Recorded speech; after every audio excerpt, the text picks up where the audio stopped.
सत्य तुम्हें आजाद करेगा। बोलो हालेलुया। लेकिन आजाद नहीं है लोग। पास्टर ने बोला उधर मत जाओ तो नहीं जाएंगे, कोई आजाद नहीं है, पास्टर के गुलाम है। और बोलते हैं हम आजाद हैं। नहीं, आजाद नहीं है तुम। अगर तुम्हारे पास आजादी होती तो तुम बेफिक्र कहीं भी जा सकते। एक बात ध्यान रखना, अगर कोई पास्टर बोलता है उस मीटिंग में मत जाओ तो पास्टर को डर लगता है, अगर ये गया तो चला जाएगा, इसीलिए वो बोलता मत जाओ। मेरे जैसा पास्टर होना चाहिए। मैं मेरे चर्च में हमेशा जिधर जाना है उधर जाओ। मैं जानता हूं मैंने तुम्हें क्या खिलाया है, तुम कहीं फंसोगे नहीं। मैं मेरे चर्च में हमेशा बोलता हूं किधर जाना है उधर जाओ, जिधर मीटिंग है जाओ, सुनो, जो अच्छा लगता है ले लो, जो नहीं समझ में आया छोड़ दो, लेकिन जाओ। लेकिन पंजाब में एक नंबर के डरपोक लोग हैं सब। डरपोक विश्वासी, विश्वासी नहीं बोलूंगा, डरपोक एंड टाइम मैसेज बिलीवर लोग इधर। हालेलुया। आपको समझ में आ रही है ना? मैं 2000 किलोमीटर से इधर स्टेज में आके पुकारता हूं, तुम आगे बॉम्बे में पुकार के दिखाओ। 2000 किलोमीटर से इधर आकर मैं स्टेज में पुकारता हूं और तुम यहां पर डर के अपने अपने घोंसले के अंदर बैठे हो। आप मेरे साथ है? बोलो हालेलुया। हम उसी रास्ते से गुजर रहे जिस रास्ते से मेरा प्रभु गुजर के गया है। निंदा सहने की, बदनामी सहने की सब ताकत प्रभु ने हमें दी है। हालेलुया। सो आज मैं तुम्हें आजाद करना चाहता हूं। यस। जो बंदिश में है आजाद करना चाहते हैं। वचन कहता है तुम सत्य को जानोगे और सत्य तुम्हें आजाद करेगा। जब तक तुम सत्य को नहीं जानोगे तुम गुलामी के अंदर ही रहोगे। आजाद पाने के लिए सच्चाई की जरूरत है, और सच्चाई जो है आज ना के बराबर है। आप ये मत सोच लो कि मैंने मैसेज पढ़ लिया तो सत्य को जान लिया, नहीं। या मैंने नबी के संदेश को जान लिया तो सत्य को जान लिया, नहीं। मैं आज कुछ बातें आपको बताने जा रहा हूं कि एक्चुअली सच्चाई में कौन है। सत्य नाम की एक चीज है। अगर सत्य है तो झूठ है, अगर सफेद है तो काला है, अगर मीठा है तो खट्टा है, अंधकार है तो उजाला है। अगर बाइबल एक सत्य की बात करती है तो एक झूठ भी है। आप या तो सत्य में होंगे या झूठ में होंगे। आप दोनों पैर पे नाव नहीं रख सकते। आप बोल नहीं सकते मैं सत्य भी और झूठ भी, ऐसा नहीं बोल सकते। आपको या तो सत्य बोलना पड़ेगा या तो आपको झूठ बोलना पड़ेगा। आप काला और सफेद नहीं कर सकते। या तो आपको काला करना पड़ेगा या तो आपको सफेद करना पड़ेगा। अगर ये दोनों मिल गया तो दूसरा कलर बन जाता है। आप इसको मिलावट कर ही नहीं सकते। सो बाइबल जब बोलती है तुम सत्य को जानोगे, सत्य तुम्हें आजाद करेगा। प्रभु उन सदुसी फरीसियों से बात कर रहा है और प्रभु उनको बोलता है कि तुम गुलामी में हो, तुम व्यवस्था के अधीनता में हो, इसीलिए कि तुम्हारे पास सच्चाई नहीं आई है। अगर सच्चाई आई होती तो तुम आजाद हो गए होते। बोलो हालेलुया। यीशु का लहू ने मुझे आजाद कर दिया है। कितने विश्वास करते हैं? यीशु के लहू ने मेरे पापों को धो दिया है। यीशु के लहू ने सारे बंधनों को निकाल दिया है। यीशु का लहू ने मुझे चंगाई दिया है। हालेलुया। फिर यीशु का लहू बोलने वाला बंदिश में क्यों है? क्यों उसके पास आजादी नहीं है? क्यों आदमी गुलामी के रास्ते में चल रहा है? बहुत से लोग गुलाम हैं।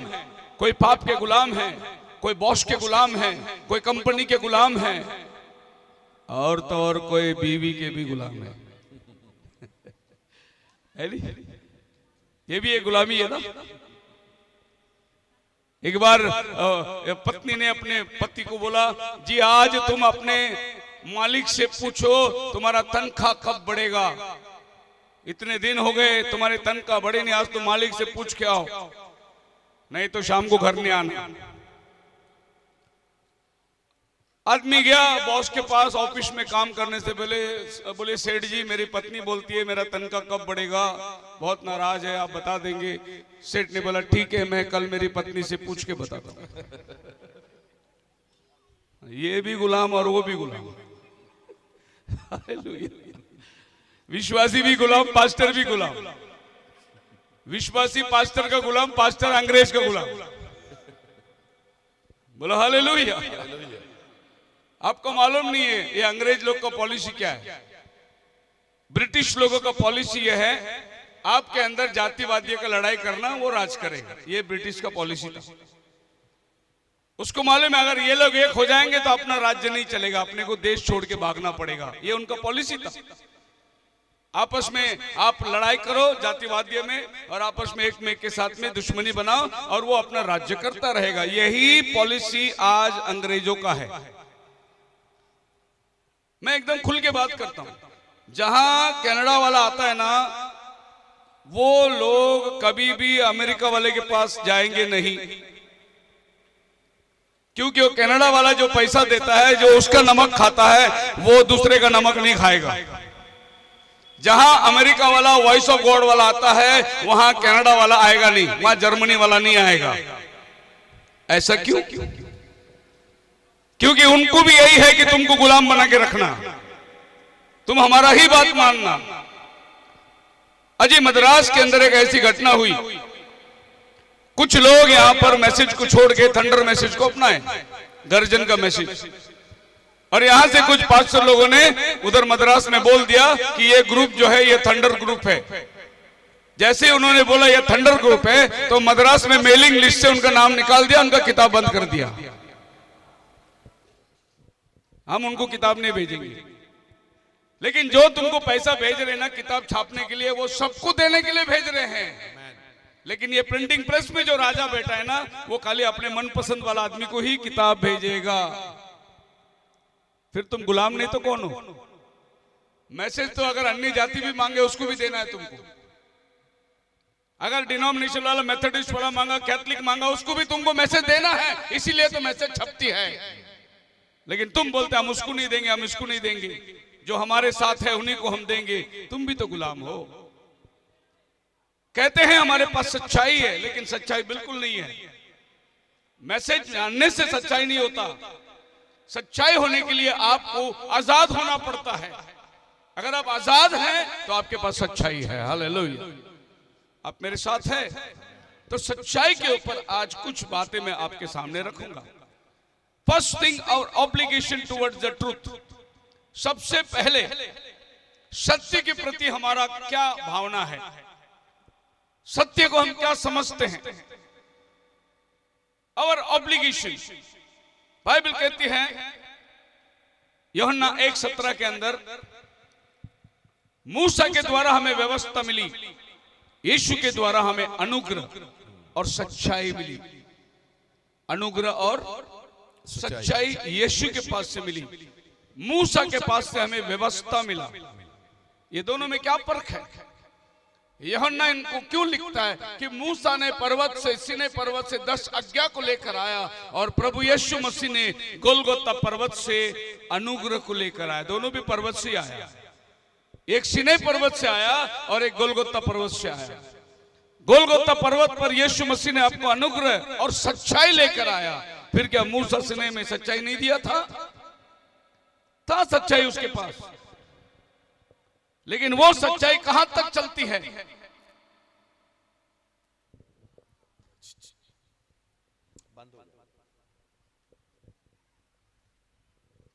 वो सच्चाई कहां तक चली जो मूसा ने उनको लेके आया। अब व्यवस्था के अंदर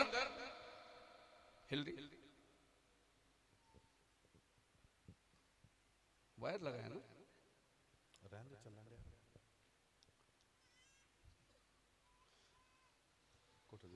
लूज कांटेक्ट था शायद।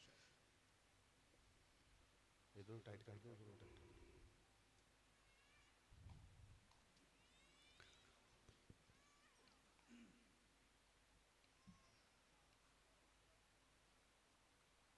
यीशु बुला रहा, यीशु बुला रहा, तेरा नाम ले लेकर तुझे यीशु बुला रहा, यीशु बुला रहा, यीशु बुला रहा, तेरा नाम ले लेकर तुझे यीशु बुला रहा, तेरा नाम ले लेकर तुझे यीशु बुला रहा। चोर आया चोरी करने, घात हत्या करने, यीशु आया जीवन देने, बहुतायत का जीवन देने। तू आजा यीशु के पास, तुझे यीशु बुला रहा, तू आजा यीशु के पास, तुझे यीशु बुला रहा। मूसा ने पर्वत से उन्हें आज्ञा लेकर आया, जिसको हम व्यवस्था कहते हैं, और यीशु मसीह ने अनुग्रह और सच्चाई लेकर आया। तो मूसा और एलिया का दोनों, यीशु का दोनों की सेवा के बीच में अगर आप देखोगे तो एक दो घटना मैं बताना चाहता हूं। वो ये घटना है, निर्गमन की 19 अध्याय के 11 वचन में लिखा है, आज से तीसरे दिन तुम्हारे आंखों के सामने प्रभु सिनै पर्वत पर उतरने वाला है। लेकिन अगर आप उसको पहला कुरिन्थियन 1:18 में पढ़ोगे तो बाइबल कहती है, about the preaching of the cross to them is perish foolishness, but unto us which are saved is power of God। वहां पर जो उतर कर आएगी वो आपको न्याय करेगी, दंड देगी, और यहां पर जो उतर कर आया वो आपको न्याय से बचाएगा, आपको सच्चाई देगी, आपको अनुग्रह देगी। दोनों पर्वत से चला आया। व्यवस्था और अनुग्रह के बीच में फर्क क्या है? व्यवस्था अनुग्रह के बीच में, वहां पर मूसा ने पानी पर लाठी मारी और पानी को खून बना दिया, ये व्यवस्था है। और यहां पर प्रभु यीशु मसीह ने पानी को दाखरस बना दिया, ये अनुग्रह है। दोनों पानी है, लेकिन एक ने पानी का खून बनाया और दूसरे ने पानी का क्या बनाया? दाखरस बनाया। और शादी में जो आए थे, जहां घटी थी, प्रभु ने वहां भरपूरी लेकर आया। अनुग्रह भरपूरी को लाता है, व्यवस्था आपको काट छाट करता है। व्यवस्था कहता है ये नहीं कर, ये नहीं कर, ये नहीं कर, ये नहीं कर। अनुग्रह सारे पापों पर ढाप देता है और आपको बचा लेता है। आप अगर अपनी गाड़ी को नो पार्किंग में खड़े करो या सिग्नल लाल है डाल दो, गाड़ी आपका लेके जाके पुलिस स्टेशन में खड़ा रहेगा। व्यवस्था आपको पकड़ लेता है। ये सिग्नल का व्यवस्था आपको पकड़ता है। आप बिना बिल भरे घर में लाइट चलाओ, बिजली वाला आके लाइट काट के जाएगा। व्यवस्था लाइट का आपको पकड़ता है। ये व्यवस्था जो है आपको कानून में पकड़ती है, और अनुग्रह क्या करता है? आपको कानून से छुड़ा के लाती है बाहर। जो जामीन दंड देकर आपको बाहर निकालती है, वो अनुग्रह का काम है। बोलो हालेलुया।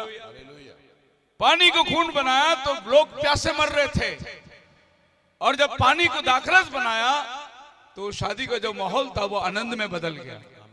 सो अनुग्रह और व्यवस्था, ये दो चीज जो कि आज हम देखते हैं, अनुग्रह के साथ सच्चाई बनी हुई है, और व्यवस्था के साथ में अगर आदमी मर जाता तो उसकी व्यवस्था वहां रुक जाती, फिर दूसरे आदमी को फिर से एक बार अभिषेक करके उसी व्यवस्था में खड़ा करना पड़ता है।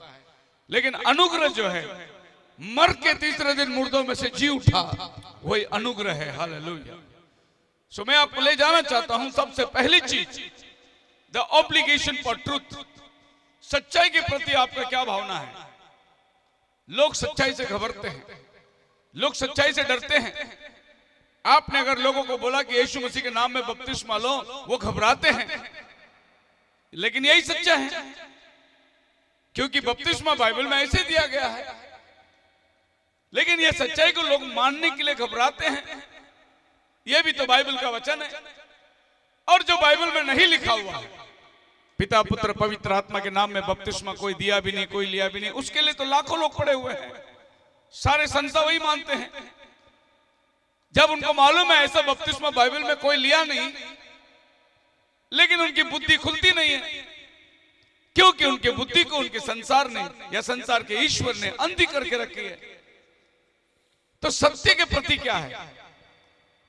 आपके पास जब सच्चाई आया, आपका रिएक्शन कैसा था? जब आपके पास किसी ने आके बोला यीशु का नाम का बपतिस्मा ये नबी का संदेश है, ये अंतिम दिनों का 7वां दूत है, ऐसे जब आपको बोला तो आपका क्या रिएक्शन था? मानूं या नहीं मानूं? क्या मैं पूछ के बताऊंगा, या मैं विश्वास करूंगा या नहीं करूंगा, या कह दूंगा कि मैं झूठे लोग मेरे घर में आए थे, या झूठी भविष्यवक्ता? क्या आपका प्रति है उसकी? आपकी रिएक्शन कैसी थी? हम लोग मालूम है रिएक्शन जब भी होता है तो कैसा होता है? आंखें बड़ी बड़ी होती है, सरप्राइज होता है। रिएक्शन जो है आपके अंदर रिएक्शन होता है, तो आपको पता चलता है कि आपके रिएक्शन से आप पर असर हो रहा है कुछ। तो वैसे अगर मैं प्रचार करूंगा और आपको कुछ बातें अच्छी लगी तो हालेलुया बोलेंगे, तो ऐसा मुझे लगेगा तुमको असर हो रहा है। तुम खामोश ही बैठे रहोगे तो फिर पता नहीं चलेगा असर हो भी रहा है कि नहीं। मैं हमेशा एक उदाहरण बोलता हूं। एक बूढ़ी माँ थी, उसके पास एक ही बकरा था, और वो ले जाकर हमेशा एक पेड़ के तले बांधकर खेत में काम करती थी।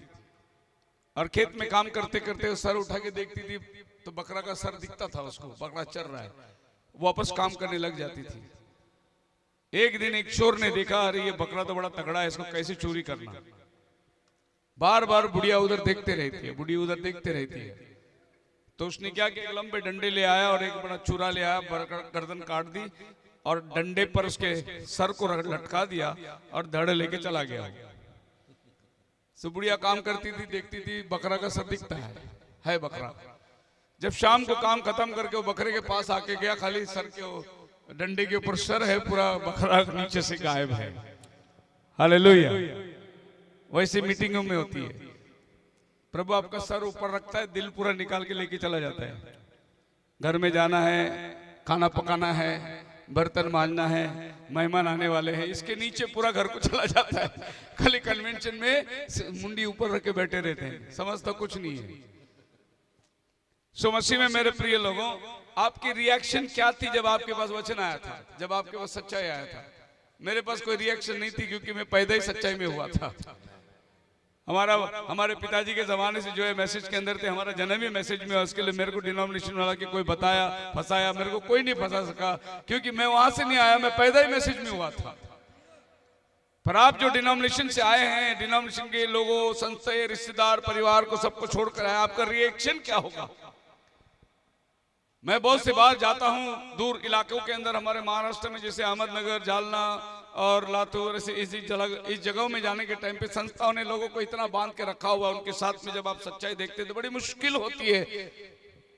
उनके पास सबसे पहला सवाल ये आता है कि अगर हम आपका सच्चाई ग्रहण करेंगे, बपतिस्मा लेंगे, आप तो हमें बपतिस्मा दे के चले जाएंगे, लेकिन कल को अगर हमारे घर में कोई मर गया तो कौन गाड़ेगा? सबसे पहला सवाल, मर गया तो कौन गाड़ेगा? फिर हमारे घर में शादी है तो कौन पड़ेगा? ये शादी और मैयत के लिए ये लोग क्या कर दिए, सच्चाई को मानना छोड़ दिए। और संस्था वालों ने भी उनको ऐसा बोल के रखा, अगर तुम यीशु के नाम में बपतिस्मा लोगे तो हम तुम्हारे मैयत में भी नहीं आएंगे, तुम्हारी शादी में भी नहीं आएंगे। तो कभी कभार मेरे साथ बोलता, हम लोग फिर हमारा मैयत कौन करेगा? तो मैं बोलता, अरे मैं तुमको जिंदा जिंदा लेके जाने के लिए आया, तो मरने की बात क्यों कर रहे हो? मैं रैप्चर का संदेश देने के लिए आया, तो मरण की क्यों बात कर रहे हो?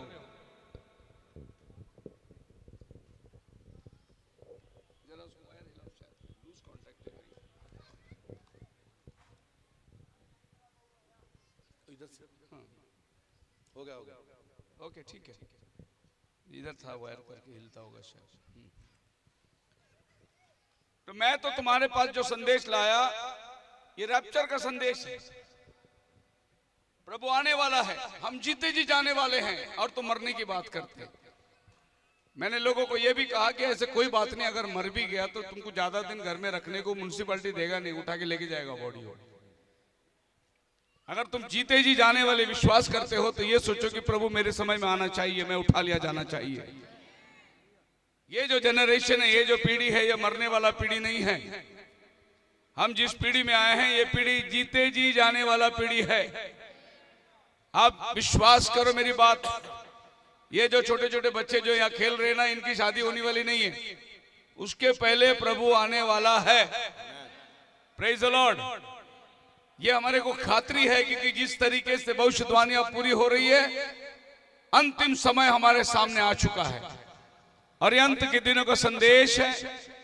ये अंत के दिनों का संदेश के अंदर आपको ये जानना है कि प्रभु बहुत जल्द आने वाला है। कितने विश्वास करते हैं जल्द आने वाला है? अभी बाकी जो भविष्यवाणियों में से कोई भविष्यवाणी बचा ही नहीं है। जो सबसे बड़ी भविष्यवाणी जो हमारे लिए बड़ा चिनानी था, वो ये था 1948 में इजराइल अपने देश में आ गई। उनका अपना झंडा फहराया, उनका अपना पैसा हो गया। प्रभु का बहुत बड़ी भविष्यवाणी, मैं तुम्हें वापस ले आऊंगा, प्रभु ने उन्हें ले आया।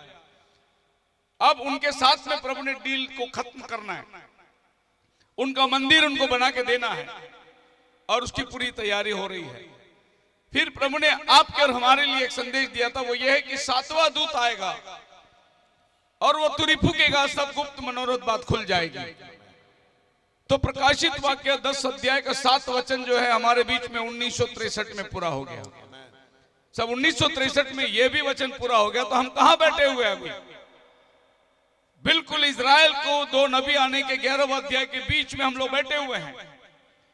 अगर 1963 के अंदर प्रकटीकरण 10:7 पूरा हो गया, तो 8, 9, 10 उसके बाद में आप जाते हैं सीधा 11वें अध्याय के अंदर, और 11वें अध्याय में 2 नबी आते हैं। अन्य जातियों का समय खत्म होता है वहां। फिर हम ऐसे जगह में बैठे हैं जहां अन्य जातियों का समय खत्म होकर इजराइल का वक्त फिर से एक बार शुरू होने वाला है। मसीहा उनके पास जाने वाले हैं, तो फिर और ज्यादा समय रहा नहीं। बाकी आप अपना काम करते रहिए। जो खेत में आलू बोया है वो आलू बोए, जो खेत में गेहूं बोया है वो गेहूं बोए, जो गेहूं बोया गेहूं बोया। अपना काम निजी जीवन करते रहे। प्रभु आने वाला है करके घर में मत बैठना हाथ बांध के, भूखे मरोगे। काम पे जाओ, कमाओ, सब कुछ करो, लेकिन तुम्हारा जो इन्वेस्टमेंट है वो प्रभु के राज्य के प्रति याद रखना। नूह के दिनों में क्या हुआ? लोग खाते थे, पीते थे, शादी ब्याह होती थी। कोई गलत थोड़ी है, शादी ब्याह करना कौन मना किया? शादी ब्याह होनी रहनी चाहिए, खाना पीना आपका चलता रहना चाहिए। लेकिन साथ ही साथ नूह के दिनों में घटना एक हुई थी, वो खाते पीते थे, शादी ब्याह करते थे, लेकिन नोहा जहाज बना रहा उसकी तरफ उनका ध्यान नहीं था। यही प्रॉब्लम हो गया उनका। आज भी संसार अपने मगन है। आज यहाँ कन्वेंशन लगाया कि कोई सोच ही नहीं सकता कि जाकर देखेंगे भाई होता क्या है, बोला क्या जा, किसी के दिमाग में है नहीं। ऐसा ही नूह के दिनों में जब वो बोर्ड बना रहा था, उसकी अपनी कन्वेंशन चल रही थी। लोग आके बोल रहे थे पागल हो गया ये, बोलता है बारिश आएगी दुनिया मिटेगी इसलिए बोर्ड बना रहा है। ऐसा हुआ कभी? टीवी वाले आ गए, आज तक परसों तक तरसों तक वाले सब आ गए, और कहां से बारिश आएगी, ऊपर तो पानी है ही नहीं। और सब लोगों को टीवी देखने में मजा है। और आज के सारे टीवी वाले लोग क्या कर दिए, जिंदा आदमी को भी मर गया करके बोल देते। बाद में पता चला वो हॉस्पिटल में जिंदा ही है। ऐसा मैंने भी व्हाट्सएप में सुना कि भाई एक आदमी बेचारा हॉस्पिटल में बम फट गया, मरा मार लगा, हाथ पैर ऊपर बांध के लटकाया हुआ है। उसको जाके प्रेस वाला पूछते हैं कैसा बम? वो बोलता बम वहां से फेंका, फिर लुढ़कते लुढ़कते मेरे पास आई और मेरे कान के पास आके बोली मैं बम हूं, फटू क्या? तो मैंने कहा आ गया तो फट जा। वो फट गया, मैं हॉस्पिटल में आ गया। ये आज के टीवी एंकर वाले हैं। न्यूज बनता कैसा है? अभी तक हमने सुनते आया कुत्ते ने काट लिया, कुत्ते ने काट लिया, कुत्ते ने काट लिया। ये समाचार नहीं बनता। जिस दिन आदमी ने कुत्ते को काटा उस दिन पेपर में छप जाएगा आदमी ने कुत्ते को काटा। यही समाचार है नहीं? ब्रेकिंग न्यूज नीचे से चलता, ब्रेकिंग न्यूज। अमिताभ बच्चन चल के मंदिर को गया। ये कौन सा ब्रेकिंग? इसमें क्या ब्रेकिंग क्या है? इसमें लेकिन लोगों को मालूम ही नहीं न्यूज के चक्कर में। तो नू जब बोर्ड बना रहा था, न्यूज वाले बोल रहे थे बारिश आने वाली नहीं है, ऐसा कुछ भी नहीं है, वो बूढ़ा सटिया गया है। पता नहीं उसको कहां से संदेश मिला कि दुनिया नाश होने वाला। आज आपका और हमारे बारे में दुनिया यही बोलती है, पता नहीं ये एंटेम वाले कहां से आ गए, बोले कि प्रभु आने वाला है, प्रभु आने वाला है। 2000 साल से तो यही बोलते आए, लेकिन प्रभु आया ही नहीं। जब लोग कहेंगे कहां गया तुम्हारा प्रभु, तब प्रभु का आने का टाइम हो जाएगा। हालेलुया। तुम सत्य को जानोगे और सत्य तुम्हें लास्ट तक बोलते रहना, और तुम निश्चय ये मीटिंग में से जाने के टाइम आजाद हो जाए, होके जाते हैं। हालेलुया। ये जो हाथी होती है ना, बहुत बड़ा हाथी होती है, बहुत लंबा चौड़ा, बड़ा ताकतवर होती है। उसके जैसे ताकतवर कोई जानवर है नहीं। लेकिन इतना बड़ा हाथी को भी एक आदमी एक छोटी सी लोखंड के खूंटी में बांध के रखता है। उसकी साखली है और एक खूंटी उसके सामने, वो ठोकता है नीचे, वो 2 फुट अंदर जाती है, उतने उसी में उसको बांध के रखता है। लेकिन हाथी को अंदाज नहीं उसमें कितनी ताकत है और इसमें कितनी ताकत है। तो जब भी हाल हिलाता है उसको लगता है कि मैं बंधा हुआ हूं, क्योंकि बचपन से उसको बांध के रखा है। इसीलिए वो सोचता है, अभी वो जब छोटा था तो उसको नहीं खींचने को आता था, जब वो बड़ा हो गया उसकी अक्ल उतनी रही। वो सोचता है कि अभी भी मैं नहीं खींच सकता हूं, लेकिन अगर एक ताकत लगाया वो खूंटी निकल के आ जाएगा, इतनी ताकत है उसके अंदर। लेकिन उसको मालूम नहीं कि उसकी ताकत क्या है और वो खूंटी जो गाड़ा है उसकी ताकत क्या है। फिर इतना बड़ा जानवर को कंट्रोल करने के लिए उसके पास में एक छोटा सा इतना सा सलिया होता है, वो आगे बाका रहता है, वो उसके कान में डाल के खींचता है या उसके बदन में मारता है। अगर उसने यूं उसको मार दिया हाथी को, तो हाथी बोलेगा अच्छा तेरा ताकत इतना ही है कि तो मूंगी की जैसे लगा। लेकिन वो ऐसा नहीं हाथी को मारते, वो हाथी के सामने ऐसा करता हो तो हाथी घबराती है, बाप रे ये मारेगा मेरे को लगता है, डराता है वो, खाली ताकत उसके पास कुछ नहीं है। लेकिन उसका अंदर एक वहम बैठ गया है कि बाबू मारेगा ये मुझे। ऐसा ही शैतान भी आपको खाली डराता है, होगा कुछ नहीं आपके साथ, क्योंकि यीशु ने अपना खून देकर तुम्हें खरीदा है। लेकिन वो डराता है तुम्हें, थोड़ा सा बीमारी लाके तुम्हें हिला देता है, परेशानियों को लाके तुम्हें हिला देता है। लेकिन अगर आपको मालूम है कि आपके अंदर जो सामर्थ्य है, जो आपके अंदर बैठा है, वो उससे बड़ा है जो संसार में है, तो आपके अंदर से सारा डर निकल के चला जाएगा। सो सत्य के प्रति तुम्हारा क्या भावना था? जब सच्चाई तुम्हारे पास आई तो तुमने उसको आमीन बोला या बोला सोचेंगे? नहीं ब्रदर, मेरे को तो बपतिस्मा लेने का है, लेकिन मेरा बीवी तैयार नहीं है, जब वो तैयार होगी तो मैं लूंगा। ऐसा आपने सोचा था कभी? उद्धार का प्रति ना मेरा बाप, ना मेरा बीवी, ना मेरा बच्चा, उद्धार का प्रति मैं और प्रभु है, मेरे बीच में कोई नहीं आना चाहिए। उद्धार का प्रति, हालेलुया। मैं भी हमेशा अपने परिवार को बोलता हूं कि देखो मेरे और प्रभु के बीच में कोई नहीं आने का, क्योंकि मैंने मेरे और प्रभु के बीच में किसी को रखा ही नहीं। मेरा प्रथम स्थान मेरी जिंदगी के अंदर मेरा प्रभु है, हालेलुया। उसके बाद हमारा कर्तव्य है, परिवार का कर्तव्य, बच्चों का, बाप का, पत्नी का, पति का, ये सब कर्तव्य। प्रभु के पीछे प्राधान्य हमारे जीवन में क्या चाहिए? प्रभु चाहिए, हालेलुया। जिस दिन आदम ने ये सोचा कि प्रभु का वचन रहने दो, हवा की बात मानेंगे, उस दिन आदम को बगीचा छोड़ना पड़ा। अगर आदम ने हवा को बोला होता नहीं पहला प्रथम प्रभु है, तो हवा आदम को नहीं फंसा सकती थी। लेकिन जब आपने प्रभु को सेकेंडरी जगह दिए तो आपको दुनिया खा जाएगी। इसके लिए प्राधान्य जब आपके पास सच्चाई आया था, उसके साथ में तुमने क्या बर्ताव किया, कैसे? मैं प्रभु को धन्यवाद देता हूं आज यहाँ पर जितने लोगों ने बपतिस्मा लिया है प्रभु यीशु मसीह के नाम से। इन आखिरी दिनों के नबी को आप जानते हैं, इसके पश्चात सारा दुनिया इसके खिलाफ है, लेकिन हम विश्वास करते हैं कि यही सच्चाई है। बोलो हालेलुया। सेकंड चीज, जब आपके पास सच्चाई आ गया तो ये सच्चाई के साथ में आपने क्या करना है?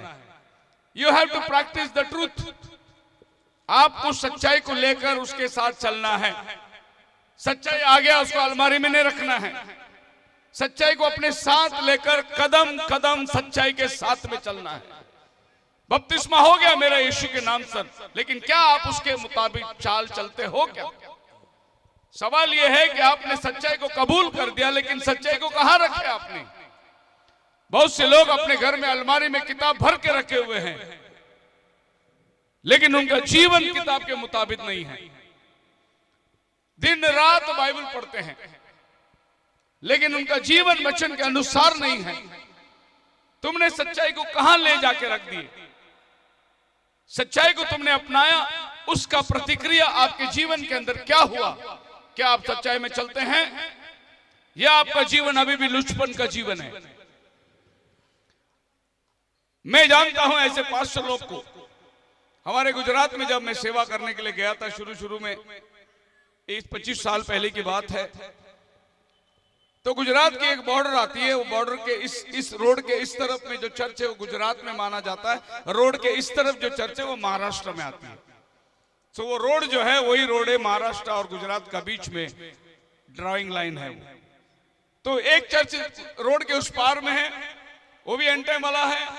एक चर्च रोड के इस पार में है, वो भी एंड टाइम वाला है। लेकिन उस चर्च के अंदर बोर्ड लिखा हुआ है अंतिम दिनों का संदेश, मैसेज, एंड टाइम मैसेज लिखा हुआ है। और रोड के इस बाजू में महाराष्ट्र में एक चर्च है, उसमें बोर्ड लिखा हुआ है टैबरनेकल ऑफ जीसस क्राइस्ट, यीशु मसीह का तंबू, ऐसा लिखा हुआ है। तो मैं उधर भी प्रचार किया, इधर भी प्रचार किया। बोर्ड देखने के बाद मेरे को थोड़ा शंका आया। मैं बोला, भाई आपका पास्टर कौन है? बोले वही बॉम्बे से आते हैं। अच्छा, वो चर्च का पास्टर वही है, पास्टर ये चर्च का पास्टर वही है। पास्टर एक है, मैसेज एक है, विश्वासी लोग एक है, तो चर्च में 2 किस्म का बोर्ड क्यों लगा हुआ? बाद में मैंने इसको रिसर्च किया। रिसर्च करने के बाद मुझे पता चला, जब एंड टाइम वाला कोई बारगांव से आता है ना, उसको वो चर्च में लेके जाते जिधर एंड टाइम मैसेज लिखा हुआ है। और जब ट्रिनिटी वाला कोई आता है ना, उसको ये चर्च में लेके आता है इधर। विश्वासी लोग दोनों सेम है, मतलब ट्रिनिटी वाले से भी पैसा खींचो और एंड टाइम वाले से भी पैसा खींचो। बात आई आपकी समझ में? तो एंड टाइम वाले के साथ में वो चर्च में, तो एंड टाइम वाला वो बोर्ड देख के बहुत खुश हो जाता है, ट्रिनिटी वाला तो ये बोर्ड देख के बहुत खुश हो जाता है। लेकिन दोनों भी चर्च एक ही आदमी चला रहा है। कितनी होशियारी है देखो। सच्चाई मिलने के बाद में भी पैसा कमाने का कैसा ये दरिया, क्योंकि एंड टाइम में कोई देता नहीं है, उसको झूठ बोल के लेना पड़ता है। एंड टाइम में ऐसा कोई पैसा नहीं बांटेगा। डिनोमिनेशन वाला आश्रम के लिए पैसा देगा, वृद्धाश्रम के लिए पैसा देगा, स्कूल के लिए पैसा देगा, हॉस्पिटल के लिए पैसा देगा। एंड टाइम वाला पैसा काय को देगा? सिर्फ अगर आप मैसेज छापोगे तो पैसा देगा, नहीं तो पैसा नहीं देगा वो। फिर ज्यादा पैसा कमाने का तो फिर ये सब बनाना पड़ता है। आप मेरे साथ हैं? जब सबको मालूम पड़ गया कि आदमी ट्रिनिटी लोग से भी पैसा लेता है, तब सब लोगों के सामने ये आने को शर्मा गया। उसके बाद में उसको बॉम्बे छोड़ के भागना पड़ा। बॉम्बे की घर वर सब बेच के वो चला गया गांव के तरफ में। ऐसे लुचपन लोग हैं जो पैसे कमाने के धंधे करते हैं। इस मैसेज के अंदर लोग दूसरा चेहरा पीनते हैं और अपने लोगों के पास एक दूसरा चेहरा पीनते हैं। सो मसीह में मेरे प्रिय लोगों, जब सच्चाई आपके पास आई, प्रभु यीशु मसीह कहता है, यूहन्ना 7 अध्याय का 17 वचन पढ़िए। John chapter 7 verse. जे कोई ओदी मर्जी पूरी करनी चाहे ਤਾਂ ਉਹ ਇਸ ਸਿੱਖਿਆ ਦੇ ਵਿਖੇ ਜਾਣੇਗਾ ਭਈ ਇਹ ਪਰਮੇਸ਼ਰ ਤੋਂ ਹੈ ਜਾਂ ਮੈਂ ਆਪਣੀ ਵੱਲੋਂ ਬੋਲਦਾ ਹਾਂ। प्रभु यीशु मसीह कहता है, if any man will do his will, अगर कोई अपनी मर्जी करता है, he shall know of the doctrine whether it be of God or whether I speak myself। अगर कोई अपनी मर्जी से कहता है तो तुम वचन के साथ में मिला के देख सकते हैं कि मैं अपनी मर्जी से कर रहा हूं या खुदा की मर्जी से कर रहा हूं। प्रभु यीशु मसीह कहता है, क्योंकि यीशु मसीह के ऊपर सदुसी परुसी शक करते थे। तो यीशु मसीह कहता है कि अगर मैं अपनी मर्जी से कर रहा हूं तो देखो वचन के मुताबिक है या नहीं, क्या प्रभु ने बाइबल में जो लिखा है वही मैं कर रहा हूं या उसके विरुद्ध में कुछ मैं काम कर रहा हूं। देखो आपके पास वचन है, आपके पास शास्त्र है, आप अपने शास्त्र में देखो। थेसलोनिके के लोगों से बीरिया के लोग अच्छे थे, बाइबल कहती है प्रकाशित वाक्य 17वां अध्याय के अंदर 11वां अध्याय के अंदर, वो अच्छे इसलिए थे वो प्रतिदिन वचन में देखते थे ऐसा है या नहीं। आपने वचन को खोजना है, आपने संदेश सुना, घर में जाकर देखना है संदेश ऐसा ही है या नहीं। अगर है तो उसको अपनाना है, अगर नहीं है तो उसको वहीं छोड़ देना है। सो बाइबल कहती है मत्ती 7 अध्याय 21 वचन के अंदर, Not everyone say to me, Lord, Lord, shall enter the kingdom of heaven, but he who does the will of my Father in heaven. कोई अगर प्रभु प्रभु कहता, वो परमेश्वर के राज्य में प्रवेश नहीं कर सकता जब तक वो मेरे पिता की इच्छा पर नहीं चलता। मतलब यीशु मसीह खुद कहता है कि अगर खाली प्रभु प्रभु बोलने से तुम स्वर्ग के राज्य में नहीं जाओगे, परंतु प्रभु की इच्छा को तुम जानना बहुत जरूरी है। अगर उसकी इच्छा को नहीं जानोगे और प्रभु प्रभु करके उपवास और प्रार्थना करोगे, कुछ नहीं होगा।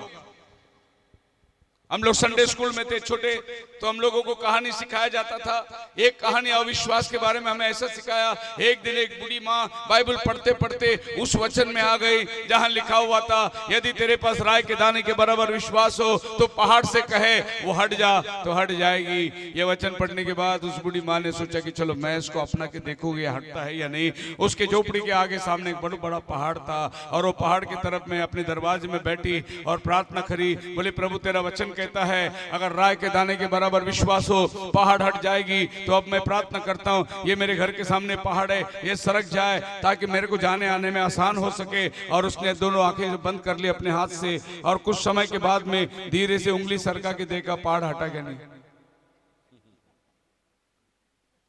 लेकिन पहाड़ उधर ही था। जब तुमने कह दिया हट जा, तो फिर बाद में उंगली सरका के देखने की जरूरत नहीं, हटा या नहीं। बोलो हालेलुया। अगर तुमने कह दिया पहाड़ हट जा, तो याद रखना तुमने आमीन बोलकर विश्वास करो, वो पहाड़ धीरे धीरे धीरे धीरे सरकता जाएगा, क्योंकि ये परमेश्वर का वचन है। पर अगर तुमने शक की नजर में देखा तो वो इंच भी नहीं हटने वाला है। हम लोग प्रार्थना करते हैं प्रभु यीशु मसीह के नाम से एक निकल जा दुष्ट आत्मा, ये वो बहुत कुछ प्रार्थना करते। बाद में रात को प्रार्थना होगी, सवेरे फोन करके पूछते तबीयत कैसा है। रात भर इतना प्रार्थना किया, फिर सवेरे तबीयत पूछने की जरूरत क्या है। पर विश्वास है कि वो चंगा हो गया है, पर पूछना पड़ता है, ठीक है, क्योंकि हमारे अपनी प्रार्थना के ऊपर हमें विश्वास नहीं है। मैंने कहा हो गया, खत्म हो गया, बाद में पूछने की जरूरत नहीं, वो होगा ही होगा क्योंकि तुमने विश्वास से मांगा है। एक बंदा चर्च को बड़ी कन्वेंशन, 4 दिन की कन्वेंशन थी, और उसका जो पैर था वो हाथी का पैर था, बीमारी।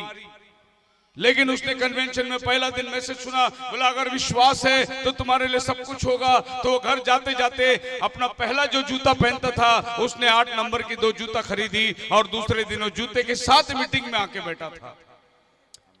लेकिन कुछ चंगाई हुआ नहीं, वो जूता लेके फिर घर में गया। तीसरा दिन फिर जूता लेके आके चर्च में बैठा था, चंगाई कुछ नहीं हुई। चौथा दिन वही जूता लेके आके फिर पीछे बैठा था। आखिरी प्रार्थना हो रही थी, आमीन बोलने के बाद उसने देखा उसका पैर सुकुड़ गया था, और वही जूता वो पहन के गया जो जूता 3 दिन कन्वेंशन में लाया था। बोलो हालेलुया।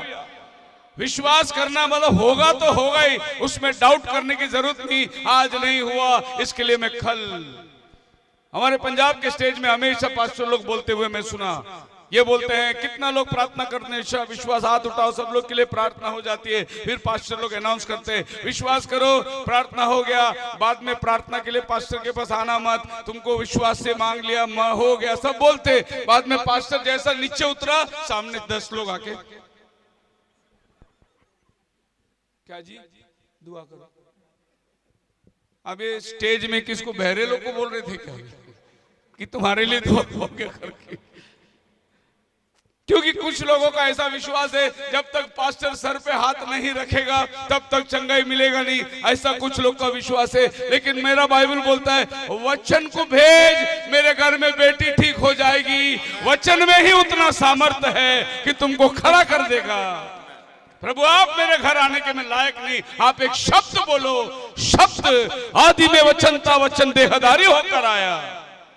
लेकिन उतना विश्वास आपका बढ़ना बहुत जरूरी है। बोलो हालेलुया। अगर आपके पास में सच्चाई आ गया तो आपके एटीट्यूड कि आपके पास सच्चाई है।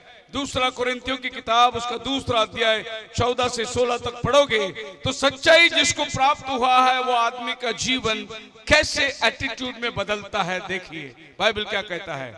Now thanks be to God who always leads us in the triumph of Christ and through us diffuses the fragrance of his knowledge in every place. Yes brother, पढ़िए। ਪਰ ਤਨ ਹੈ ਪਰਮੇਸ਼ਰ ਦਾ ਜੋ ਮਸੀਹ ਵਿੱਚ ਸਾਨੂੰ ਸਦਾ ਫਤਹ ਦੇ ਕੇ ਲਈ ਫਿਰਦਾ ਹੈ ਔਰ ਉਹਦੇ ਗਿਆਨ ਦੀ ਵਾਸਨਾ ਸਾਡੇ ਰਾਹੀਂ ਥਾਈਓਂ ਥਾਈ ਖਿਲਾਰਦਾ ਹੈ। आपके पास सच्चाई आ गई और आपने सच्चाई को ग्रहण किया तो बाइबल बोलता है आपके जीवन से सुगंध निकलेगी ਕਿਉਂ बाहर। ਜੋ ਅਸੀਂ ਪਰਮੇਸ਼ਰ ਦੇ ਲਈ ਉਹਨਾਂ ਵਿੱਚ ਜਿਹੜੇ ਮੁਕਤੀ ਨੂੰ ਪ੍ਰਾਪਤ ਹੋ ਰਹੇ ਹਨ ਅਤੇ ਉਹਨਾਂ ਵਿੱਚ ਜਿਹੜੇ ਨਾਸ਼ ਹੋ ਰਹੇ ਹਨ ਮਸੀਹ ਦੀ ਸੁਗੰਧੀ ਹਾਂ। जिनके अंदर जीवन प्रकट हुआ उनके अंदर मसीह का सुगंध निकलता है। हालेलुया। जैसे किसी दुकान में अगरबत्ती लगाया हो और बाहर से जाता हो वो धुआं आपको लगती है, बोले बहुत अच्छा खुशबू लगाया, अच्छा वाला अगरबत्ती लगाया है। वैसे ही विश्वासी आदमी जिसके घर में जाएगा उसके घर में खुशबू आएगा। विश्वासी रास्ते पे चलेगा उसके जीवन में खुशबू रहेगा। विश्वासी को देख के लोग जय मसीह करेंगे क्योंकि लोगों को मालूम है इसके अंदर सच्चाई है। हालेलुया। अगर तुमने सच्चाई को मान लिया तुम्हारा जीवन सुगंध का जीवन बनना चाहिए। नहीं तो कभी कभी कोई लोग आते पकाओ उसको देख के बोले अरे भाग रहे वो आ गया पकाने वाला, मिलेगा तो छोड़ेगा ही नहीं, बकवास करते रहेगा। तुम्हारे जीवन से सुगंध आएगी। बोलो हालेलुया। मैं कभी भी जाता हूं तो लोग मेरे को देखते बोले पास्टर जी, अरे पंजाब में एक बहुत बड़ी मुसीबत है, माफ करना पास्टर लोग, बुरा मत मानना। जिस पास्टर ने कन्वेंशन लगाया उसकी कंडीशन है आप राज को मेरे घर पे रहना है। जिसने कन्वेंशन लगाया वो बोला आज मेरे घर पे रहना है आपको। अच्छा मैं ये समझता हूं कि भाई चाहते हैं हम उसके घर में आए क्योंकि अपने जीवन से सुगंध निकलती है। हालेलुया। हम बैठेंगे चर्चा करेंगे वचन की बातें, लेकिन मेरे साथ में थोड़ा समस्या अलग होता है। कभी कभी हम नहीं कर नहीं पाते। उसके वजह ये है कि 1 महीने के लिए हमने अपना सामान लाके सब पसारा करके रख दिए। हर दिन हमें कपड़ा धोना है, हर दिन हमको इस्त्री करना है, हर दिन दवाई है, कॉफी का टेबल है, गर्म पानी का ये है, ये फ्लास्क, ये सब चीज। और किसी ने बोला मेरे घर में आज रात के रहो, इतना पसारा उठा के लेके जाना पड़ेगा उसके घर पे। तो हम सोचते कि जहां हम है ठीक है, हम आएंगे मीटिंग करके चले जाएंगे। जब लोग आपको चाहने लगते हैं तो समझना आपके जीवन से खुशबू आ रही है। हमारे यहाँ टीवी सीरियल बहुत चलता है, नहीं? विश्वासी लोग भी टीवी के पागल लोग हैं बहुत। पास्टर जी आप आ रहे हैं घर पे? हाँ हाँ मैं आ रहा हूँ, कल शाम को आ रहा हूँ। कितने बजे आएंगे? क्यों सिस्टर शाम को आ रहा हूँ? नहीं नहीं वो सास बहू का सीरियल है ना 8 बजे खत्म होता है, आप 8:30 बजे आओ ना। सास बहू का सीरियल 8 बजे खत्म होता है, आप 8:30 बजे आओ। तो ऐसे घर में जाना ही क्या काम का? जिसको प्रभु का वचन से ज्यादा दुनियावी के ऊपर आकर्षित है। हालेलुया। बहुत से लोग घर में पति को पूछेंगे ब्रदर सिस्टर नहीं आए? हाँ वो नहीं आए, घर में कुत्ता है ना। अच्छा कुत्ता पालने के लिए एक आदमी को घर में रहना पड़ता। मैं बोला फेंको उठा के वो कुत्ते को बाहर, जो तुम्हें चर्च में आने से रोकती है। लेकिन आज का जमाना अलग है। अमेरिका के अंदर अभी एक चर्च ने बाजू में एक छोटा सा चर्च बनाया है और विश्वासी लोग को बोलता है कुत्ते के लिए घर में मत रहो, कुत्ते को भी साथ में लेके आओ। हमने कुत्ते के लिए भी एक चर्च बनाया बाजू में, और कुत्ते को तुम उधर छोड़ो और तुम इधर बैठो, कुत्ते का देखभाल होगा, तुमको भी प्रभु बोझ मिलेगा, कुत्ते को भी प्रभु बोझ मिलेगा। मतलब आज चर्च कुत्तों के लिए बिक चुका है। हम लोग अंतिम दिनों में जी रहे हैं। सत्य के लिए हमारी बातचीत हो रही है। सत्य हमेशा कड़वा रहेगा। हालेलुया। बहुत से लोग विश्वासी लोग जिनके घर में कुत्ते पालते हैं उनका डीपी देखेगा वो भी कुत्ता ही है। मैं बोलता हूं चर्च में, अरे क्या तुम्हारे सूरत से तुम्हारा कुत्ते का सूरत अच्छा दिखता है क्या? डीपी बना के रखे। व्हाट्सएप में देखो डीपी, उसके घर में जाएगा दूसरा कोई स्टोरी नहीं, मेरा कुत्ता मेरा कुत्ता मेरा कुत्ता मेरा कुत्ता। लोगों के जीवन के अंदर महत्व क्या है वो खत्म हो चुकी है। आज यीशु से बढ़कर अगर आपका जीवन में और कोई लक्ष्य है तो आपके पास सच्चाई नहीं पहुंची है। तुम्हारे जीवन से पौल बोलता है जिसको सुसमाचार मिला है खुशबू आएगी। हालेलुया। आप खुशबूदार लोग होंगे क्योंकि मसीह ने हमारी बदबू को ले लिया और उसकी सुगंध को उसने हमारे अंदर दे दिया और आज हम मसीह के लिए सुगंधित लोग हैं। बोलो हालेलुया। आप क्यों महीना भर कन्वेंशन रख के पास्टर शेखर को बुलाते हैं? क्योंकि आपको सुगंध आ रहा है, संदेश का मजा आ रहा है, आपको समझ में आ रहा है कि कुछ हमारी तैयारी की बातें हो रही है। इसका मतलब है हमारे जीवन से सुगंध। जब आपको लोग लाइक करने लगेंगे मैसेज के खातिर, निश्चय आपके जीवन से आप लोगों को आकर्षित कर रहे हो। हम जाएंगे आगे, एक वचन को पढ़ेंगे, मत्ती 26वां अध्याय का। पूरा तो नहीं पढ़ सकते, अगर आप पढ़ेंगे 13 वचन को पढ़ सकते हैं, बाकी चीज मैं बोलूंगा।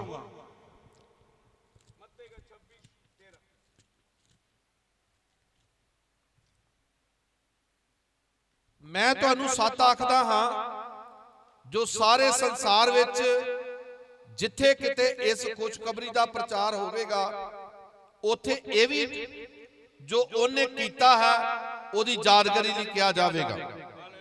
हालेलुया।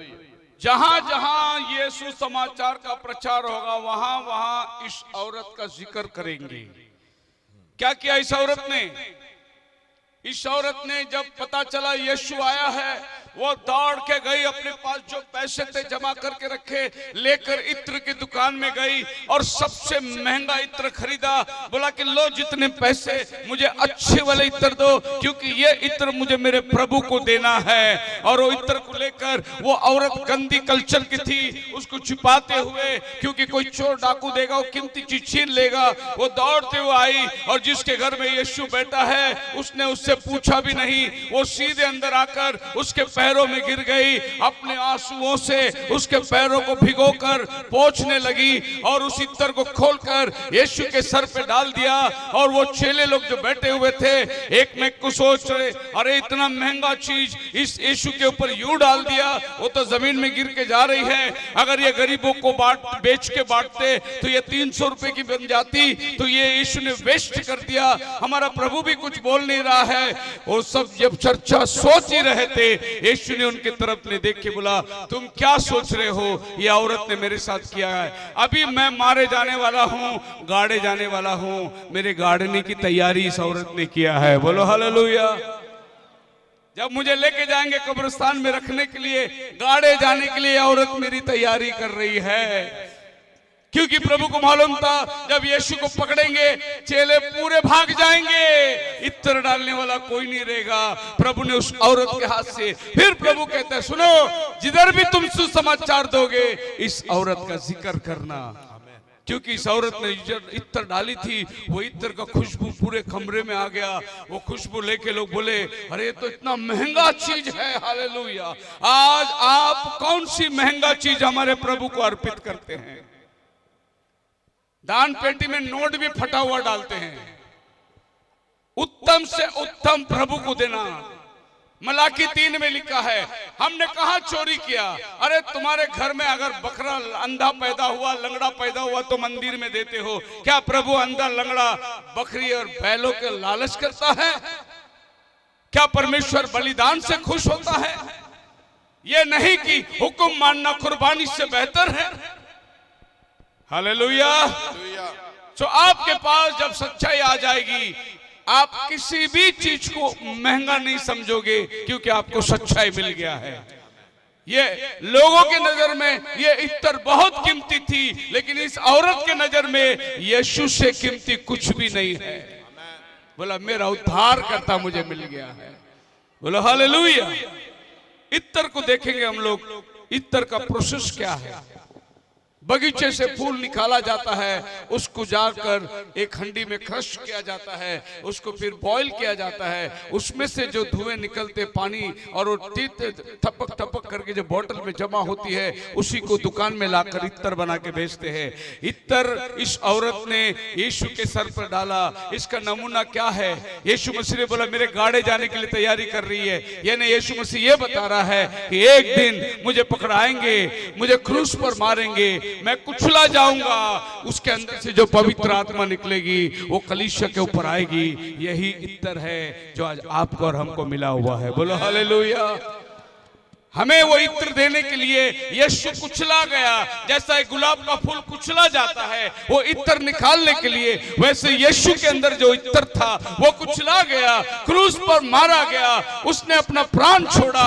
वो कबूतर की नाई पवित्र आत्मा बनकर 120 लोगों के अंदर आकर समा गई। अब पूरे चेले इत्र से खुशबू से भर चुके हैं और कहते हैं कि जब पवित्र आत्मा मिलेगा तुम सामर्थ्य पाओगे। और जब वो नीचे उतर रहे थे, एक लंगड़ा बैठा हुआ था भीख मांगते हुए। पतरस ने कहा, सोना चांदी हमारे पास नहीं, लेकिन यीशु मसीह ने दिया इत्र है। उठ यीशु के नाम से वो लंगड़ा उठ के खड़ा हो गया जो जन्मुक्त था। अपनी खुशबू लोगों के साथ बांट रहे हैं, लोगों को सुगंध आ रहा है। वो भागते गए, पौलुस के कपड़े को छुए, क्योंकि उनको मालूम था इसका कपड़ा छुएगा तो चंगाई मिलती है।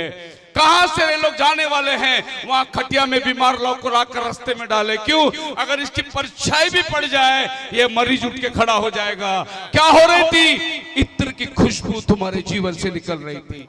जब तुम सत्य को मानोगे तुम्हारे अंदर से खुशबू निकलेगा। बोलो हल्ले। तीसरा चीज, प्रोक्लेम द ट्रूथ। जब सत्य तुम्हारे पास आएगा तो तुम्हें क्या करना है? पढ़िए नीति वचन 23 अध्याय 23 वचन, प्रोवर्ब्स चैप्टर 23 वर्स 23। सत्य को क्या करना है? ਸੱਤ ਨੂੰ ਮੁੱਲ ਲੈ, ਉਹਨੂੰ ਵੇਚੀ ਨਾ, ਨਾਲੇ ਬੁੱਧ ਅਤੇ ਸਿੱਖਿਆ ਤੇ ਸਮਝ ਨੂੰ ਵੀ।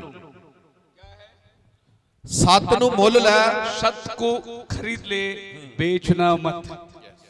सत्य के साथ क्या करना है? जैसे ही मालूम पड़ा ये सच है, खरीद लो उसे, बेचो मत उसको। सत्य को तुम्हें मोल लेने के लिए बाइबल कहता है। लोग झूठ के लिए पैसे देते हैं, लेकिन सत्य के लिए लोगों को समझ में नहीं आता। पर बाइबल कहता है सत्य को मोल लो, बेचना नहीं। और इसकी कीमत जो है सत्य का, इसकी कीमत कोई नहीं चुका सकता, क्योंकि वो सत्य है। सत्य जो है वो आपके जीवन के अंदर, याद रखें कि एक बार सच बोल दो, याद रखने की जरूरत नहीं। अगर झूठ बोलोगे तो याद रखना पड़ेगा मैंने कल क्या बोला था, लेकिन सच बोल दो, याद रखने की जरूरत नहीं। सत्य सत्य है। हालेलुया। जब यीशु मसीह को बंधुआई में ले आकर पिलातुस के सामने खड़ा कर दिया था, हाथ पैर बांधे हुए थे, तो पिलातुस यीशु को पूछता है, क्या तू राजा है? यीशु कहता है, तू कहता है तो।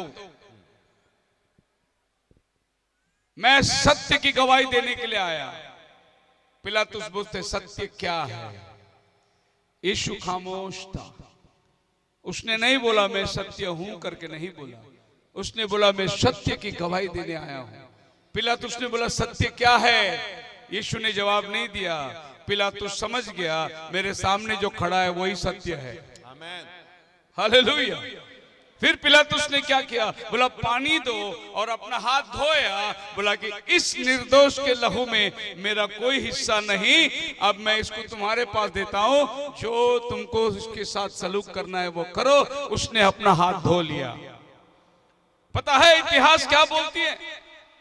यीशु को ले गए, लेकिन उसने अपना हाथ देखा, फिर से उसके हाथ में खून दिखाई दिया। फिर वो हाथ धोया, फिर देखा, फिर खून दिखाई दिया, फिर हाथ धोया, फिर खून दिखाई दिया। वो मरने तक हाथ धोता रहा, लेकिन खून का दाग उसके हाथ से निकली नहीं, क्योंकि वो निर्दोष का खून पकड़वा के दे दिया। हालेलुया। यहूदा जाकर फांसी लेके मरा। बाइबल कहती है, क्या बोल के वो फांसी लेके मरा? मैंने निर्दोष को पकड़वा के दे दिया, जिसमें दोष नहीं था। बोलो हालेलुया। यीशु के पहले बहुत लोगों को क्रूस पे मारा था, यीशु के बाद में भी बहुतों को क्रूस पर मारा था, लेकिन यीशु एकमात्र ऐसा व्यक्ति था जिसने कोई गलती नहीं करी। वो निर्दोष था, और पहली बार एक निर्दोष को सजा मिली, क्रूर मौत। वो क्रूस का मौत था। पिलातुस सदूसी फरीसियों को कहता है, मैंने रात भर इसका निरीक्षण किया, इसमें कोई भी गलती मैंने नहीं पाया। अजी रोम साम्राज्य, दुनिया का सबसे बड़ा सुप्रीम कोर्ट ने बोला यीशु के अंदर दोष नहीं है, तुम क्यों इसको क्रूस पे मारना चाहते हो? उन्होंने क्या आरोप लगाया मालूम है? ये इंसान होकर अपने आप को खुदा साबित कर रहा है, इसीलिए हम पत्थर मार रहे हैं। क्या वो खुदा था या नहीं था? खुदा था। आमीन। हालेलुया। हालेलुया।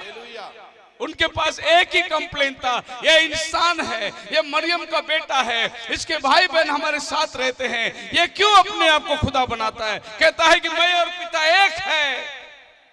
और आज भी लोग आपको पत्थर इसीलिए मार रहे हैं, जब आप यीशु को खुदा कहते हैं, लोग आपको पत्थर मारेंगे। और यीशु मसीह है वो दुनिया बनाने वाला, सृष्टिकर्ता और उद्धार करता। वो तारनहारा भी है, वो पालनहारा भी है, और वही आज आपको और हमको यहां तक लेकर आया। बोलो हालेलुया। सत्य को मोल लेना, बेचना नहीं। कुछ लोग ऐसे हो गए जिन्होंने सत्य को बेच दिया। Some have failed to receive the truth because they were not willing to pay the price. कुछ लोग हैं सत्य को लेने से पीछे हट गए क्योंकि उसका दाम चुकाना बहुत मुश्किल था, इसके लिए वो सत्य को नहीं लिए। कुछ लोग हैं, others don't believe the truth, have sold out because error offered so much that they desired. कुछ लोगों ने सत्य को लिया लेकिन चल नहीं पाए उस पर, इसीलिए उन्होंने सत्य को छोड़ दिया।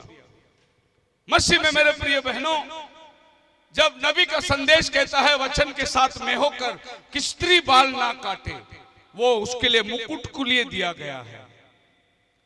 फिर जाके विश्वासी बहन ब्यूटी पार्लर में बाल काट के आती है।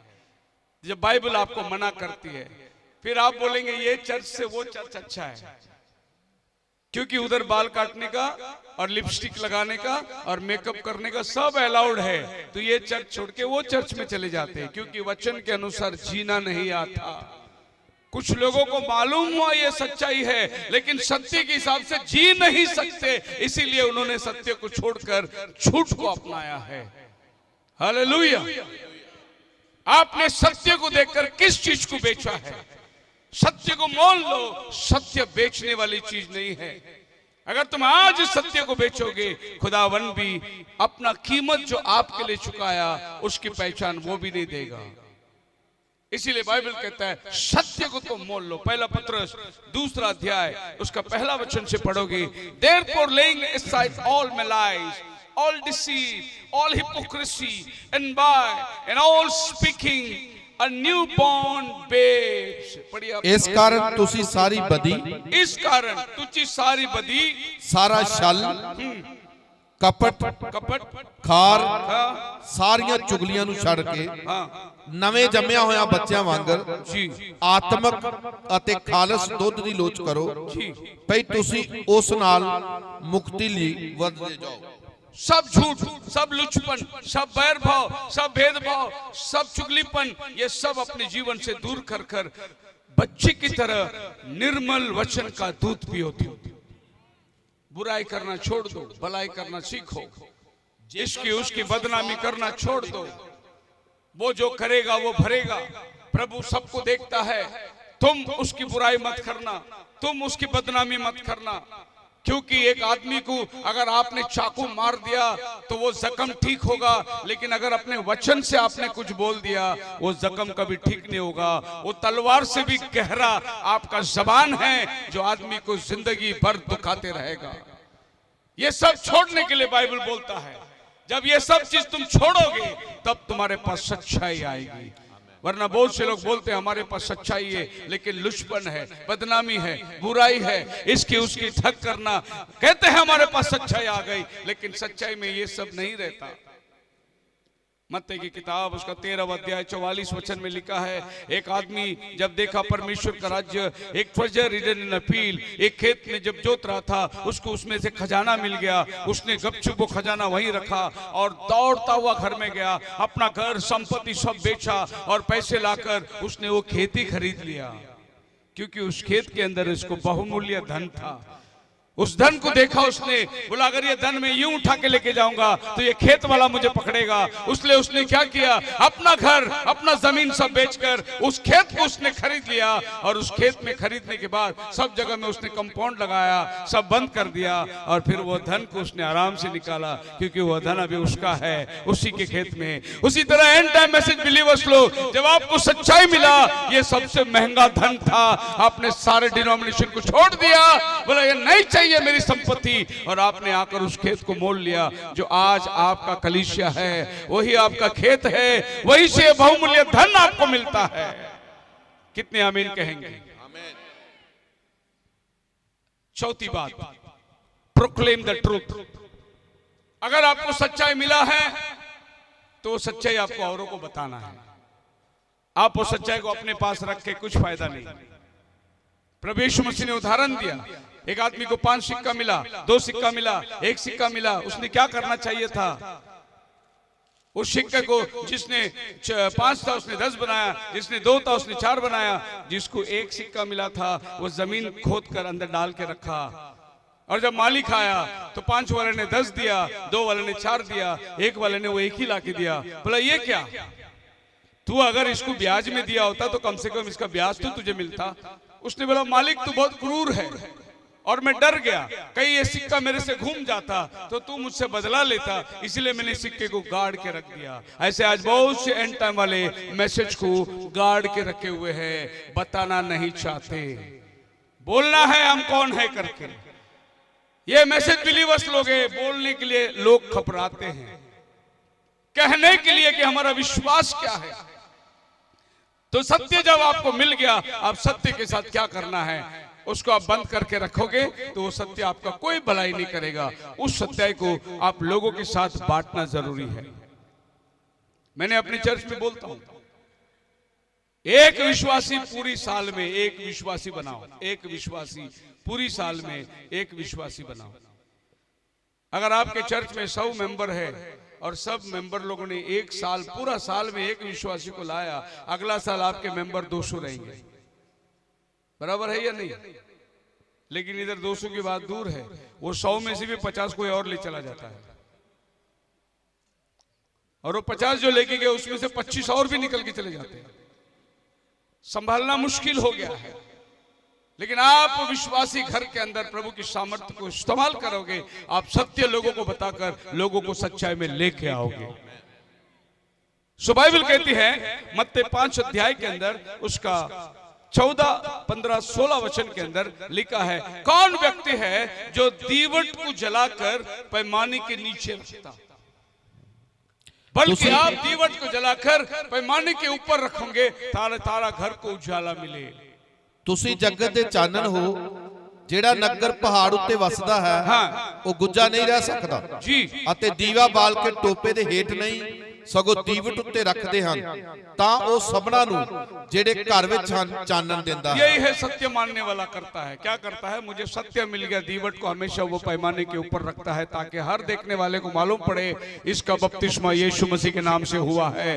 ये सच्चाई को अपनाया है, क्योंकि आपका चमक औरों के ऊपर चमकना चाहिए। नहीं तो सत्य लेकर आप दीवट के नीचे रखोगे, पैमाने के नीचे रखोगे तो वो दीवट किस काम का।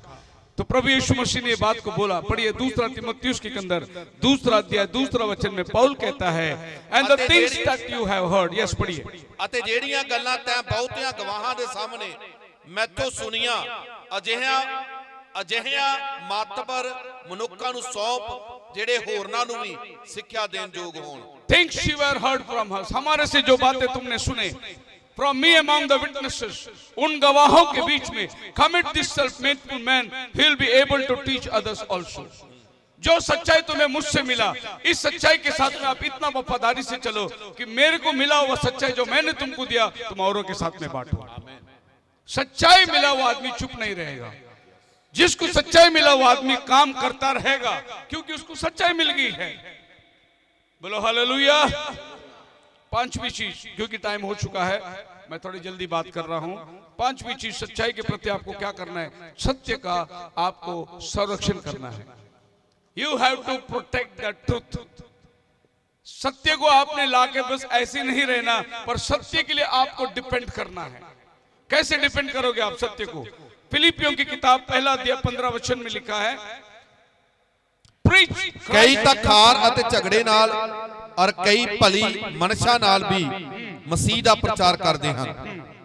ਇਹ ਤਾਂ ਪ੍ਰੇਮ ਨਾਲ ਕਰਦੇ ਹਨ, ਇਹ ਜਾਣ ਕੇ ਵੀ ਮੈਂ ਅੰਜੀਲ ਲਈ ਉੱਤਰ ਦੇਣ ਦੀ। पौल जेल में बैठा है, जेल में से वो लेटर लिखता है, बोलते हैं कुछ लोग ऐसा काम कर रहे हैं जिसके वजह से मुझे जेल में तकलीफ हो रही है। काम तो वो कर रहे लेकिन उस काम से जेल में मैं बैठा हूं, मेरे को तकलीफ, मेरा तकलीफ बढ़ रहा है। ऐसे कुछ काम करते हैं, कुछ विश्वासी लोग काम करते हैं, उस विश्वासियों के काम के वजह से पूरी मसीहत के ऊपर निंदा की जाती है, पूरी मसीहत के ऊपर लानत की जाती है, कुछ लोगों की गलत काम की वजह से। कुछ लोगों ने इस सुसमाचार को इस तरीके से कर दिया कि लोग उसको पकड़े और बदनामी उस कलीसिया की हो रही है जो परमेश्वर का वचन सिखा रहे, पर उन्होंने ये बात नहीं सिखाया था। कुछ लोग पर्ची बांट रहे रोड में, वो पर्ची लेके देखता है, फेंक के चला जाता है, और वो पर्ची हजारों के पैरों के नीचे चली जाती है, उसमें लिखा है खुदा का वचन। कुछ लोगों ने ऐसा काम किया जिस काम की वजह से आज मसीहत की बदनामी हो रही है। बोलो हालेलुया। आप मेरे साथ हैं? मसीहत में जो आदमी आता है, सिवाय वो उद्धार का किसी और काम के लिए आने की जरूरत नहीं है, पर कारण बहुत है लोगों के पास। हमारे मसीही लोगों के अंदर अगर प्रोटेस्टेंट चर्च के आप मेंबर होंगे और आपको कैथोलिक स्कूल में अपना बच्चे को पढ़ाना होगा, तो हमारे फादर साहब क्या बोलेंगे पता है? आपको हमारा चर्च का मेंबरशिप लेना पड़ेगा, तभी आपके बच्चे को हम अपने स्कूल में मुफ्त में पढ़ाएंगे। सो मसीह में मेरे प्रिय लोगों, आज ये हालात हमारे मसीहत में पहुंच गई। कुछ कामों के लिए कुछ कामों की निंदा की जाती है। काम छोटे छोटे हैं लेकिन पूरी मसीहत पर धब्बा लग जाती है। बाइबल कहती है तुम सत्य को खोजो और सत्य के लिए लड़ो। अब देखिए हमारे अब तो YouTube चैनल जो है ये तो बहुत खुली हुई मैदान है, सोशल मीडिया, जो चाहे जिसको बोलते रहता है, बदनाम करते रहता है। तो आपको अपना सत्य को लेकर खड़े रहना बहुत जरूरी है। बोलने वाले बहुत है, लेकिन आपको अपना स्टैंड बताना बहुत जरूरी है कि मैं इस सच्चाई को मानता हूं और ये सच्चाई पर मैं चलता हूं। Hallelujah. You have to depend. पढ़िए प्रकाशित वाक्य 2 अध्याय उसका 2 और 3 वचन में लिखा है, मैं तेरे कम्मां नूं अते तेरी मेहनत नूं अते सबर नूं जानदा हां। प्रभु कहता है मैं तेरे काम को जानता हूं, तेरी मेहनत को जानता हूं, मैं तेरे परिश्रम को जानता हूं। नाले ये जो बरियारां दा तैथों सहारा नहीं हुंदा ਅਤੇ ਜਿਹੜੇ ਆਪਣੇ ਆਪ ਨੂੰ ਰਸੂਲ ਦੱਸਦੇ ਹਨ ਪਰ ਨਹੀਂ ਹਨ, ਤੈਂ ਉਹਨਾਂ ਨੂੰ ਪ੍ਰਤਾਪ ਕੇ ਝੂਠਾ ਵੇਖਿਆ ਅਤੇ ਤੂੰ ਧੀਰਜ ਰੱਖਦਾ ਹੈ ਅਤੇ ਤੇਰੇ ਨਾਮ ਦੇ ਨਿਮਿਤ ਤੈਂ ਸਹਾਰਾ ਕੀਤਾ ਅਤੇ ਨਹੀਂ ਥੱਕਿਆ। तूने मेरे नाम को लिया, मेरे नाम की वजह से तू थका नहीं। तू गवाही दे रहा है, तेरे पर सताव हो रही है, लेकिन तू सच्चाई के लिए खड़ा हुआ है। बोलो हालेलुया। मैं तेरे कामों को जानता हूं, आप जो कुछ करते हैं प्रभु जानता है। मैं तेरी मेहनत को जानता हूं, मैं तेरी धीरज को जानता हूं। तू बुराई को देख नहीं सकता। यह है सत्य पर चलने वाला आदमी। जो आदमी सच्चाई पर चलता है वो बुराई को देख नहीं सकता, वो बोल के दिखाएगा ये बुरा है, चाहे कोई भी हो, क्योंकि वो सच्चाई पर चलता है। जो आदमी सच्चाई पर नहीं चलता वो झूठ को लेकर छुपाने की कोशिश करेगा, लेकिन जो सत्य पर चलता है वो आदमी कभी भी झूठ को एक्सपोज कर देगा। आप मेरे साथ हैं? इसीलिए पहले यूहन्ना 4:1 में यूहन्ना ने कहा, बिलीवेड, मेरे प्रियो, do not believe every spirit. हर एक आत्मा की प्रतीति मत करो, परंतु उस आत्मा को परखो whether they are of God, क्या वो परमेश्वर की ओर से है क्या। हर आत्मा की प्रतीति मत करो। हर कोई नया संदेश लेकर आएगा उसकी प्रतीति मत करो। हर एक युग के अंदर नए नए संदेश आती गई है, उसकी प्रतीति मत करो। पहले ये देखो कि वो आत्मा प्रभु की ओर से है क्या। जो सत्य को पाया वो हमेशा इन कदमों को याद रखेगा कि मेरे सत्य मिली है। सत्य आपको बेचना नहीं है, सत्य आपको छोड़ना नहीं है, सत्य का आपको तिरस्कार नहीं करना है। जो सच्चाई है उसके लिए आपको गवाही देना है, और सत्य के विरुद्ध में जो बात करेगा उसको आपको डिफेंड भी करना है, आपको बोलना है उसके साथ में। कि ये ऐसा नहीं ऐसा है। कंक्लूजन जहां मैं खत्म करने पर हूं, truth and the truth only can make man free from their sin. तुम सत्य को जानोगे, सत्य तुम्हें आजाद करेगा। आज आजाद किससे हमें चाहिए? लोग पाप के गुलाम हैं, और ये पाप का गुलाम से आजादी पाने के लिए आपको सच्चाई की जरूरत है। यदि तुम विश्वास न करोगे मैं वही हूं, तुम तुम्हारे पापों में मरोगे। आज ये संसार पाप में डूबता चला जा रहा है। आप पीछे मुड़ के इतिहास को देखो, हर 2000 साल में कयामत आती है। पहले 2000 साल आदम से लेकर नूह तक कयामत आई। प्रभु ने बुरे को मिटाकर सच्चाई को स्टेबल किया। नूह का परिवार को उस जहाज से 8 प्राणियों को बचाया। उसके बाद में 2000 साल में एक युग बदल गई, व्यवस्था का युग बदलकर अनुग्रह का युग आ गया। आज हम लोग 2025 लिखते हैं। ये 2025 क्यों लिखते हैं? यीशु मसीह के जन्म से आज तक 2025 साल हो रहा है। 2000 साल के एक युग आप लिखते हैं। उसके पहले इतिहास एडी में, और उसके बाद के इतिहास एडी में, पहले के इतिहास बीसी में चला जाता है, बिफोर क्राइस्ट। ये हर 2000 साल के अंदर एक परिवर्तन धरती में आया है, और अभी ये 2000 पूरा हो गया, 25 साल हो चुके हैं। एक बहुत बड़ा परिवर्तन आने वाला है। प्रभु यीशु मसीह बादलों पर आने वाला है, और ये संसार की सारी बातें मिटेगी। प्रभु यीशु मसीह अपना सिंहासन को स्थापन करने वाला है। 1000 साल उसका राज्य ये धरती पे रहेगा। प्रकाशित वाक्य 20 अध्याय के अंदर प्रभु यीशु मसीह खुद कहता है ये पृथ्वी में वो राज्य करने वाला है।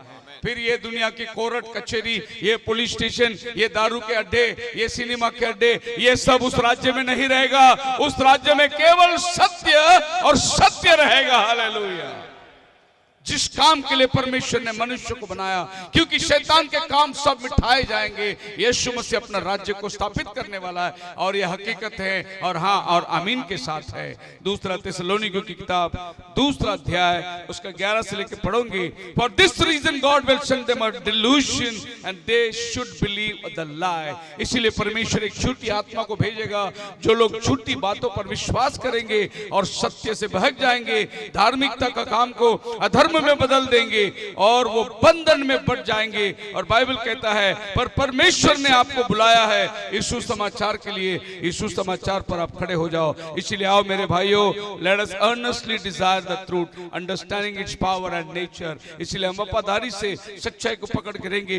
Put into practice our life. अपना जीवन सत्य के लिए गवाही बन जाएंगे, और ये सच्चाई को संरक्षण करने के लिए हम हर एक आदमी प्रार्थना में, उपवास में और वचन के अंदर मजबूत हो जाएंगे। खुदावन आपको आशीष दे। केवल सत्य ही आपको छुड़ा सकता है। आप मेरे साथ हैं? आखिर में बस ये बात बता के मैं बंद करना चाहता हूं। मैं जानता हूं बहुत से लोग ऑनलाइन इस मैसेज को देखते होंगे। जब ये संदेश आया था 70 सदी के अंदर, 72 के दरमियान ये मैसेज जब आया था पंजाब में, उस टाइम पे ये महाशय लोग थे जिन्होंने इस सच्चाई को कबूल किया था। जॉर्ज विलियम्स, शौकत, पास्टर गुलजार, पास्टर बशीर, जनरल मसीह, ये वो योद्धा लोग थे जो लोग सांप्रदाय के विरुद्ध में खड़ा रहकर सच्चाई को अपनाए थे। एकत्रित थे, एक साथ थे, क्योंकि इनको सच्चाई मिल गई थी, और ये सच्चाई के लिए सब कुछ छोड़ने को तैयार थे। एक दैवी के प्रेम इनके अंदर था। एक शिक्षण पर चलते थे, एक आवाज से एकत्रित होते थे। देखिए इनकी तस्वीर को मैंने कुछ जुना तस्वीर पास्टर बशीर के घर से ढूंढ के निकाला। इसमें पास्टर सरदार मसीह है, पास्टर गुलजार मसीह है, जरनेल मसीह है, पास्टर बशीर मसीह है। ये सब योद्धा लोग थे, सत्य के लिए खड़े हो गए थे, एक साथ खड़े थे सत्य के लिए। इन्होंने जो बीज बोया वही बीज का फसल जो है आज हम लोग काट रहे हैं। इन्होंने बोया हुआ बीज है, कड़ी मेहनत करी इन्होंने। मैं पास्टर बशीर मसीह को पूछा था, लुधियाना आप कैसे जाते थे? बोले साइकिल में जाता था। 150 किलोमीटर साइकिल में जाके प्रचार करने वाले ऐसे महान व्यक्ति लोग ये धरती में आज भी है। पता आज के योद्धा लोग किधर चले गए? अगर कोई इनके पास में प्रचारक आता तो भी ये साथ में खड़े हैं। पास्टर सरदार मसीह, गुलजार मसीह, पास्टर सैमुअल भट्टी साथ में खड़े हैं, एक साथ काम करते थे लोग। आज यही सवाल मैं पूछता हूं, ये सभी पास्टरों के बच्चे आज किधर है? एकता, मेल मिलाप, प्रेम, एक मकसद, सच्चाई के लिए खड़ा रहना, ये मकसद आज किधर गई? आज इन्हीं के बच्चे लोगों के हालात क्या है? भिन्न भिन्न भिन्न तरीके से इस एक संदेश को भिन्नता के अंदर बदल गया। प्यार मोहब्बत नहीं रहा, एक में के साथ मिलन नहीं रही, एक में के साथ मेल जोल नहीं रहा, एक में के साथ में दीवार को बनाकर फट के अलग अलग हो गए। याद करो उस दिन को जो ये सत्य आई थी, ये लोग एक साथ सत्य को लेकर सत्य के लिए लड़ते थे। ये है सेवा, हालेलुया। कोई उन दिनों के अंदर कोई पैसा नहीं था, बड़ी गरीबी हालात में पैसे से सेवा करते थे। मैंने सुना पास्टर बशीर के मुंह से, वो खेती काटते थे और वो खेत काट कर आकर घर में दान चावल और साइकिल चलाते थे। शाम को साइकिल, 3 पहिए का साइकिल चलाकर, ऐसे लोगों ने मेहनत करके ये सत्य को इस पंजाब के अंदर रखा है। आज ये सत्य को हमारे बच्चे लोग क्या कर रहे हैं? तीतर बीतर कर कर, दुनिया के भयनी विभव बातों को देखकर, बहकाने वाली चीजों को देखकर, ये एकमात्र सत्य को लोगों ने झूठ में साबित कर दिया है। आज कोई असरदार नहीं लगा, लेकिन इन योद्धाओं के सामने कोई खड़ा भी नहीं हो सकता था। इतना सत्य के लिए वो लोग लड़के खड़े हुए। मेरी विनती है पंजाब के लोग, अगर इनके बेटे बेटियां तुम्हारे पास है तो एकत्रित हो जाओ। प्रभु यीशु मसीह आने वाला है। जो बीज उन्होंने बोया वही फसल काटने वाले हो तुम। उस सच्चाई के लिए खड़े हो जाओ। हम लोग सब प्रार्थना के अंदर चले जाएंगे, अपने आंखों को बंद करेंगे। एक छोटा सा गीत गाता हूं, इस गीत में अपन पश्चाताप करेंगे, अपने मन को प्रभु के हाथों